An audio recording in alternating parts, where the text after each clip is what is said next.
ஓம் ஸ்ரீ மகா பெரிவா பெரிவா கடாட்சம் பரிபூர்ணம். ஜெய ஜெயசங்கர ஹரஹர சங்கர. பெரியவாளை கேட்டுக்கிட்டே இருக்க தோணுது நிகழ்ச்சிக்கு எல்லோரையும் வரவேற்கிறேன். இன்றைக்கி நம்ம பார்க்க போகிற பெரியவாளோட மகிமை அருமருந்து.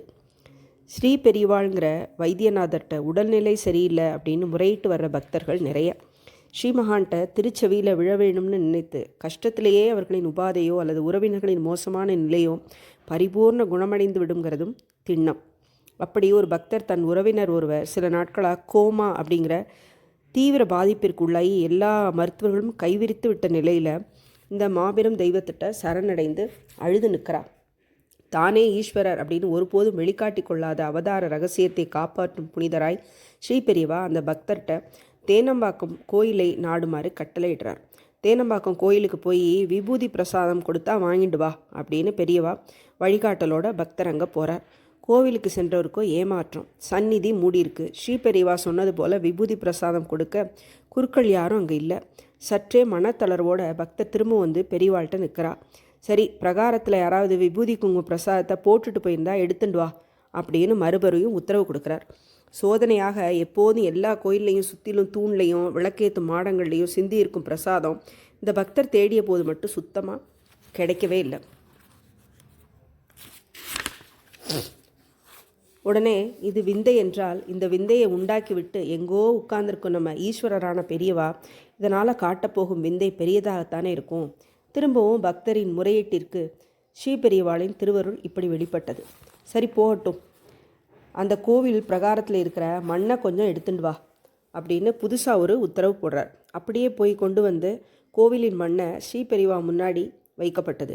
சாட்சாத் ஈஸ்வரத்துவம் இப்போது வெளிப்பட ஆரம்பிச்சுது.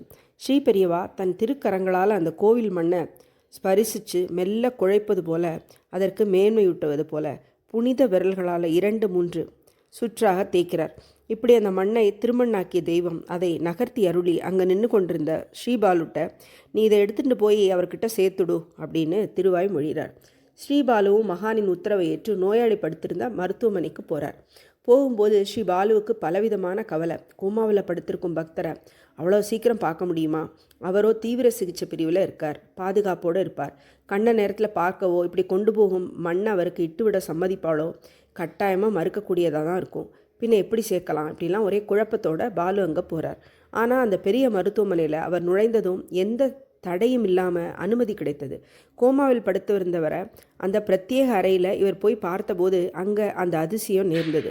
பிரக்ஞையே இல்லாமல் படுத்திருந்தவர் தலைமாட்டில் ஸ்ரீபெரியவா பிரசாதத்தை வைத்து விட்டோ சுய நினைவே இல்லாமல் படுத்திருக்கிறவரோட நெத்தியில் அவரே உணராத நிலையில் திருமண்ணை இட்டுவிட்டோ தான் வர முடியும் அப்படின்னு நினச்சிட்டு இருந்த ஸ்ரீபாலு அந்த அறையில் நுழைஞ்ச போது அந்த எதிர்பாராதது நிகழ்ந்தது. நினைவே இல்லாமல் கண்மூடிய நிலையில் இருந்தவர் ஸ்ரீபாலு நுழைஞ்சதும் மெலிதான அசைவு காணப்பட்டது. உடனே அவரோட கைகளில் விழுக்குன்னு நீட்டப்பட்டு ஸ்ரீபெரியவாளோட பிரசாதத்தை கொடு அப்படிங்கிற மாதிரி கையை நீட்டுறார். பெரியவா பிரசாதமாக கொடுங்கோ அப்படின்னு வாய் திறந்தே கேட்டது மாதிரி இருந்தது. ஸ்ரீபாலுவுக்கு திடுக்குன்னு இருந்தது.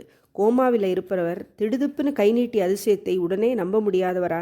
ஸ்ரீ பெரியவாளனும் தெய்வம் அனுகிரக மென்மைக்கு இதெல்லாம் சாத்தியமே அப்படின்னு எண்ணம் தொடர்ந்ததில் சற்றே சகஜமான நிலைக்கு வரார். பிரசாதத்தை சேர்ப்பிச்சுட்டு ஸ்ரீபெரியவாள்கிட்ட நடந்ததை சொல்லி நிற்கிறார். தன் மேன்மையை சற்றும் வெளிப்படுத்தாத வகையில் ஸ்ரீபெரியவா பாலுட்ட சரி இன்னும் 3 நாளும் நீயே கொண்டு போய் அவர்கிட்ட இதே மாதிரி இதை சேர்த்துடு அப்படின்னு சொல்கிறார். அவ்வாறே ஸ்ரீபாலுவும் அந்த அன்பருக்கு தொடர்ந்து 3 நாளைக்கு ஸ்ரீபெரியவாளோட அருமருந்தை சேர்த்துட்டு வரார். அந்த பெரிய மருத்துவமனையில் டாக்டர்கள் எல்லோருக்கும் வியக்கும் வகையில் அந்த மாபெரும் பாக்கியசாலியான அன்பர் கோமா நிலையிலிருந்து விடுபட்டு சாதாரண நிலைக்கு வந்துடுறார் என்பதை சொல்லவும் வேண்டுமா? இதுதான் ஸ்ரீ பெரியவாளோட அபார மகிமை, சொல்லில் அடங்காதது இல்லையா? ஓம் ஸ்ரீ மகா பெரிவா சரணம். பெரிவா கடாட்சம் பரிபூர்ணம். ஜெய ஜெயசங்கர ஹரஹர சங்கர.